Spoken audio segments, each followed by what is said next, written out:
Another summer break / transfer window has come and gone. Did we get any deals over the line? We're going to find out in just a minute. We have 6 matches remaining in our second season in charge of Vancouver FC. The playoffs are on the line, as is the championship. Of course, I say that with all the excitement as if you guys weren't here yesterday and you didn't know all of this already. Hello, I am Mr. Cellophane. This is The American Dream, episode number 18. Make sure if you like what you see and if you've enjoyed the series so far, you drop a like down below. Subscribe if you have not. We're going to start off on our profile page to begin because Billy Flynn has bagged his Continental C license. We don't have a ton of money for a lot of things. We've got a salary cap. There are certain restrictions that we are working under here at Vancouver FC, but the one thing they've been incredibly generous with is us furthering our education. We got our National C, National B, National A, and now our Continental C license in our 2 years here in charge of the club. And we're starting to look like a real football manager, up to 2 stars of reputation. Our attacking, defending, coaching are very good, as are our technical, our mentals, and our tactical coaching. We're getting more motivating. Our player knowledge is increasing, and we have a decent level of discipline. Just don't put us in charge of the goalkeepers. It was a bit of a challenging transfer window for us because not a lot of our players were wanted, so we had to kind of make moves with guys that we knew that we would be okay unregistering. We were able to permanently unload Vasco Fry. His contract was going to be up at the end of the year. We had him out on loan to Atletico Ottawa, but we were able to get about 45 grand out of York United. So sayonara Vasco. He wasn't part of our plans at the beginning of the season. He certainly wasn't going to be part of our plans at the end. We did bring in a couple of players. Matteo Genna is a 19-year-old Italy-Canadian dual U20 international. He's left back. He can play a little bit right back as well. We've got him in just as, extra depth. I did just notice he is 5 foot. We've got him in on loan from York United. He's probably not going to see a ton of playing time, even though we did kind of have to promise he would be an important player, but he's not gonna. By the time that his parent club realizes that we didn't keep our promise, the season's going to be over anyway. The player I am most excited about is 24-year-old Ukrainian Yevhen Ryazantsev. He is a striker, kind of in that Tyler Pasher mode. Now, he's 8 years younger. We know that Pasher is most likely going to be moving on either at the end of this season or the end of next at the very absolute latest. It gives us another option up front. I think he's going to pair well with Alain Didier. Also, Mohamedou Kane, he's kind of fallen down our personal pecking order. I still like him. He is still a fan favorite. He is still on the squad, but this does kind of give us the option to potentially move on from Kane if we need to as well. Now, we were confident that we were going to be able to fit these guys into the squad because we hit our 2,000-minute threshold that we needed to qualify for the playoffs for U21 minutes. So that meant that U21 players that kind of really weren't seeing the light of day very much, well, we could just unregister them and they probably would not complain. One of the victims of that was Tariq Tahid. He played such a pivotal role last year. However, his versatility out in the wide areas just really didn't fit into our new system. We did try to sell him. We found no takers. He does still have some value on him, but his contract expires at the end of the year, and it is probably going to lapse, and he is going to leave us for free. Same situation with 19-year-old Bailey Curtis. Contract up at the end of the year. Doesn't really have any transfer value, so nobody really bit when we put him out on the market.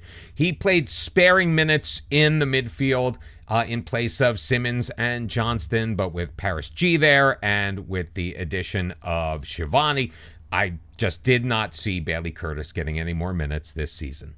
Now we are going to see our 2 new guys making their debuts. Shivani's going to be involved in this one as well. It's the final BC derby of the season. We are at home hosting Pacific FC. George Marks is going to get the start in goal. Callum Irving was playing in the last of the friendlies. It's going to be a back 3 of Samake, Geffrard, and Romeo. Samake taking the place of Noah Botna, who picked up a 5-6 week injury at the very beginning of the summer break. He has passed the fitness test, but he's still working on his recovery. Now, Zorhan Basong is on a yellow, so he might One more yellow and he gets suspended. But we also just want to see what we have in Ghana on the outside. We've got a 9-point lead with 6 matches left to play. Actually, Forge FC, who we lead by 9 points, currently in second place. We have a game in hand on them, so they only have 5 matches left. So a win today will put us that much closer to winning the championship. It's going to be Farsi on the right-hand side. Simmons is going to pair with Shivani because Isaiah Johnston is going to move into that advanced playmaker position. We picked up a couple of knocks in training just the other day. Noah Verhoeven is injured and still recovering, as is Ryan Beecher. So both of them are really not available, although Verhoeven is going to be on the bench. We're going to give Yevhen Ryazantsev his first start, moving Tyler Pasher to the bench just because we feel like seeing what we get out of the 24-year-old Ukrainian. He will, though, be paired with a familiar face in Alain Didier. I think the biggest question entering this match is, will our excellent run of form from before the summer break continue in this final run-in of 6 matches, and will we lift the trophy? I would say it's basically a foregone conclusion. It's between us and Forge FC. We have a 14-point lead over Halifax. There are 15 points still available, so it is 18, actually, so it is still possible. Although Halifax losing currently to Valor FC 2-1. Calvary and York United are coming up later. Not a lot going on in this first half. The pretty quiet first 30 minutes, although we did manage to rattle off 3 shots, although Pacific FC does have a higher percentage of the possession as Shivani wins it back. Gaffard will play it ahead for Elliot Simmons, across for Samake, in there for Noah Abatna. Quickly up to the Ukrainian Ryazantsev. Samake back with it in the midfield. Gaffard taking his time before playing it up for Shivani. I like the fact that we're pumping up our possession numbers, but guys, we really need to do something with it. Oh, Rocco Romeo says, okay, boss, sending it forward. Didier, before he gets there, taken out by Stefanovic. The penalty has been called, and Isaiah Johnston looking to make it a perfect 5 for 5 from the penalty spot. Why do I even say anything? The commentator's curse came right into that, as it was a rather weak effort by Johnston and right into the breadbasket of the goalkeeper. Bit of a high line right now for Pacific, fed up to the left wing, getting back for Samake. Simmons, can we make some hay out of this? Yeah, Shivani's going to finally start to move it forward. Johnston quickly ahead for Ryazantsev. He's got Didier looking to push it past. Quick shot on, and Torres gets his hand on it, knocking it behind for a corner. So keeping the pressure on with 5 minutes left in this first half. Ryazantsev to take the corner. Outswinger delivery is headed away, and Dom looking for Selov to clear it, and he does. Farsi will track that down, however. So Farsi off of the corner kick duties now that the young Ukrainian is in the fold. 6-1. Your shots on goal in favor of Vancouver FC. Still no score, however, through the first 45 minutes. We are doing everything to keep the spirits high as we come out of the locker room for the second frame. 6-1, your shots on goal. Pacific FC did manage to get their 1 shot on target. Sadly, though, Isaiah Johnston unable to convert from the penalty spot, and that is what the real difference in this match is right now. Farsi looking to get it started on the throw, and Didier will drop it for Shivani. He's got a couple of men on him. He'll play it all the way back to Marks, coming well out of his box. Shivani once again in control. Ahead, Johnston. He had a runner, but he decides to take it himself. Isaiah Johnston with his 5th goal of the season, the first time he has scored outside of the penalty spot. And that beautiful shot from range gets it past Torres to give Vancouver the 1-0 lead. And that really may be the difference. Now, Didier decided not to go on his run, so Johnston kind of didn't really have that outlet on his right side anymore. So he decided, I've got the ball. I don't really have a passing option at the moment. I'll just take the shot. And, well, it worked. Seluf looking to make us pay, though, on the break. Getting it to Bassett, looking to feed Seluf up that left wing. Seluf has been dangerous against us. Into the middle, shooting, and not very dangerous on that one, although it does pick up a deflection off of the defenseman. So Seluf looking to make us pay from the corner. Near side, in-swinger delivery, and Dom a little bit too strong on the header. So ultimately, George Marks didn't need to do anything. A couple of shots in this half for Pacific FC. None of them have yet found the target. We've got 15 minutes remaining. Shivani's a little tired. Now, we are going to bring in Verhoeven, which means Isaiah Johnston is going to drop back to his normal position. Mohamedou Kane's going to come in place of Alain Didier. Mo Farsi, a little bit tired. Paris G is going to take his place. Now, one of the reasons we decided to bring Gena in the first place on loan, and that's not what you want to see. Rocco Romeo going out with an injury. Luckily, we have options on the bench as Christian Campagna, who we did consider selling, still on the team, and he actually made the game day squad. We brought in Gena because we were looking at the stats with Paris G, and our number of goals scored and his contribution to them was a lot lower than I thought. So his contribution in the match engine from what we were seeing was a bit of a red herring. It was kind of it was almost an oasis. It was I'm trying to remember what the word is for just kind of something that you see that isn't really there. Oh man, Eamon Sellouf. Are you joking me? In the 4th minute of added time, but it's not going to count. The flag was up. Woo! We did look at Toussaint. He got that started. Amadoume sending it forward, but Sellouf in an offside position. That's how he was so easily able to get behind our defense. But in the waning seconds, they're going to have another opportunity. Thrown back post on. What a save made by George Marks to preserve his 12th clean sheet of the year. At least we hope so. Another corner. Sellouf in, Stefanovic playing it out. Johnson will track it down off of the clearance, and the full-time whistle is going to go. So blissfully, we were able to hang on to a 1-0 victory at home against Pacific FC.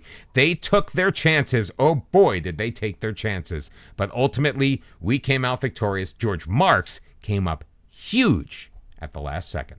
So we headed into our home match against York United, 12 points clear at the top of the table. Now, we realized that Forge FC wasn't going to play until after our match was over. So no matter what happened, we would not be lifting the trophy at the end of the match. So with the exception of Rocco Romeo, we put out the team that we basically started the season with, and we got the scoring off with a doozy from Mo Farsi, his 7th of the year, as he took it deep, side angle shot, putting it behind the goalkeeper for the 1-0 lead. Now, York United, not very good defending the set pieces, but they made us pay with a corner. Stirring, who we looked at in the offseason as a possible signee, decided to go against him. Well, he scored his first goal of the year against us. Now, we're not really a hoof and chase type of team, but Verhoeven throwing it over the top to Didier for his 9th goal of the year. Then on a deep throw-in, Yamada with his first goal of the year. 6 players in the way of Marks to tie it up at 2. And then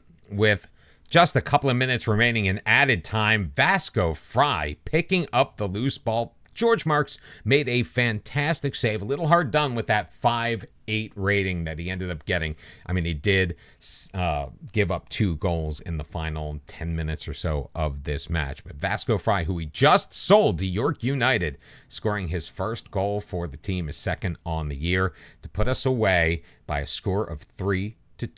So while York United may have handed us our first loss in 10, Calvary FC took care of business on the other end, beating Forge FC at Forges Stadium by a score of 1-0. So we remain 12 points ahead of Forge FC with 4 matches left to go. So what that means is we just need a single point against Atletico Ottawa, or any of the 3 teams we're going to play after that, and we need a single point dropped by Forge FC, hopefully against Halifax Wanderers. That would be sweet. A task made a bit more harder. Elliot Simmons out for the next 3 to 5 weeks with a calf strain suffered in the match against York United. And Isaiah Johnston twisted his knee in training and is going to be out for the next week or so. So it means a slight change in the lineup. It's going to be Marks in goal. Samake, Giffard, and Abatna are going to remain as our back 3, although things kind of fell apart a little bit with those guys at the end of the last match. Basang and Farsi out on the wings. It's going to be Shivani and Verhoeven in the midfield, which means Ryan Beecher is going to come back in as that advanced playmaker at the number 10. Pasher and Didier getting the start up at striker. And while you may be thinking I have something against our young Ukrainian signee, I don't. I just really, with the opportunity to hoist the cup at the end of the match, I just really want our OG guys out there, the ones that we brought in originally. And besides, he was just the depth option for the remainder of this year anyway, although he may still see some action later on. Bit of rain falling here in Ottawa as Pasher doesn't win the header, but Samake will control it and look to move it forward for Vancouver FC after Marks had launched it into the Atletico Ottawa end. Abotna playing it ahead. Farsi's going to have to cede some position before playing it back for Gefrard. They're putting a bit of pressure on us. Farsi along the far sideline runs into traffic. Back for Abotna. He'll look to get things started through Veerhoven. Beecher throwing it ahead. He's got Pasher in behind the defense. They do catch up, so Pasher taking it deep will lay it off for Bassong. Centering for Didier. His shot is blocked. BU able to clear it all the way to Samake. And a good early attempt. Now, Pasher, I think if he does have a decent amount of speed, but he really had to slow up to control that ball in the box, which allowed the defense to kind of get back on him. So maybe not the greatest pass to Didier, or not putting Didier in the most successful position he possibly could have. Or it could just very well have been Didier. His run just didn't go to the right place. Pasher in control. He's going to find the open space. Bassong. Nice through ball to Didier, who will drill it home for his 10th, except it's not going to count.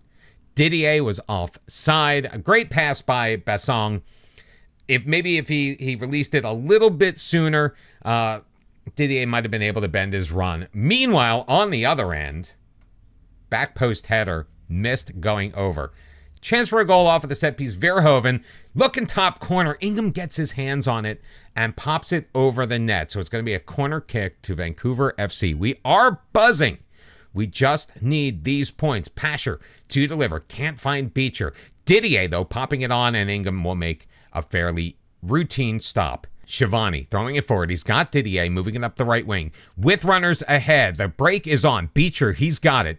Looking to push it past the defender. Beecher with a look, and he cannot get it past Ingham. Nice save for the Atletico Ottawa goalkeeper. He's made a couple of those in this match so far. We are taking our chances. We are just not taking advantage of our chances. I know I say that a lot. Veerhoven on the corner. Abotna can't control it. It will be cleared away for a throw-in.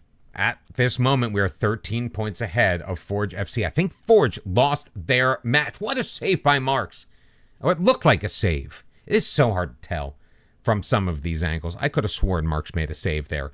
Either way, no goal from the set piece. Abotna puts his header on, and he's going to score it. He popped it into that top corner, beating Ingham, his third goal of the season. I think that's two again off of a corner, this one off of a free kick.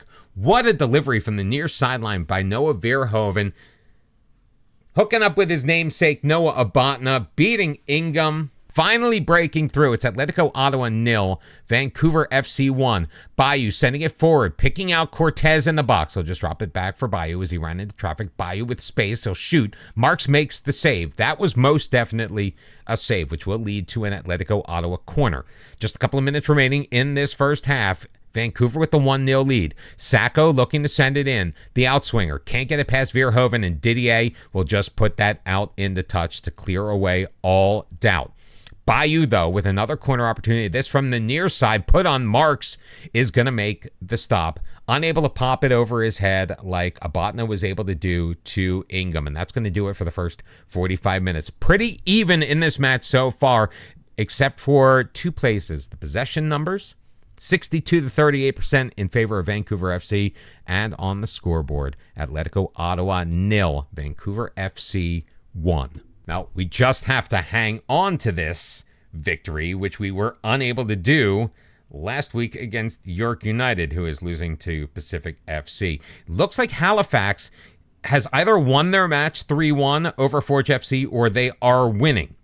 So all we need to do is either hang on to a win or a draw, and we should be crowned champions. Ball forward. Pasher has it in the box, takes it wide, in the middle, finds Alain Didier. This time he is onside. This time he is in a good position. And this time he scores. It's Atletico Ottawa 0, Vancouver FC 2.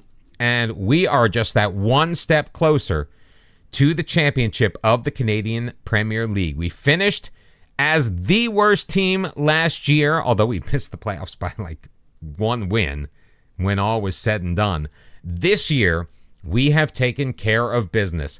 If we hang on, this will be our 16th victory of the season. We only managed to win 7 all of last year. And Abadna and Didier getting the job done for us. And Didier's feeding it wide again. Mo Farsi. Can Farsi add one? He's been absolutely fantastic this year. Definitely our top signing of our entire time here. Although Tyler Pasher doing pretty well. We got him pretty cheap. Samake in for Pasher, and Pasher delivers his 8th goal of the season, except it will be called back for offsides, which I should have known because I knew coming into this match, Tyler Pasher already had 8 goals on the season. We are not going to make any changes. We're going to allow this starting 11 to finish out the game because, frankly, if we are crowned champions after this match, it's not going to really matter what happens in the matches we have remaining. We still have 3 on our schedule. 3 minutes added on. We are up by 15 points with only 3 games left to go. We have been crowned champions, but I don't think we're going to be able to lift the trophy. So does winning the regular season not mean anything? Are you kidding me? I mean, honestly, not even just that little bit of recognition for us going from a 25-point team to a now 53-point team. We are 15 points clear of second place, and we get nothing? I got to admit, I'm a little cheesed off. I'm a little upset. I was expecting a trophy lift for being regular season champions. Is that really too much to ask for? I think we're going to play the final 3 matches of the season off camera. We're going to come back on Monday, and we're going to take care of the playoffs, and we're going to win the whole ding-dang thing because I want my trophy lift. If you like that, make sure you hit the like on the video below. Drop a comment in. Let me know what you think if you've had experience with the Canadian Premier League. If you think that they should incorporate some kind of trophy lift if you win the regular season championship. I think having some recognition of our achievement is only fair. Also, subscribe to the channel if you haven't done so already, or if you are brand new. And if you are brand new, welcome in. I look forward to seeing you on Monday. Take care. Have a great weekend. Bye-bye.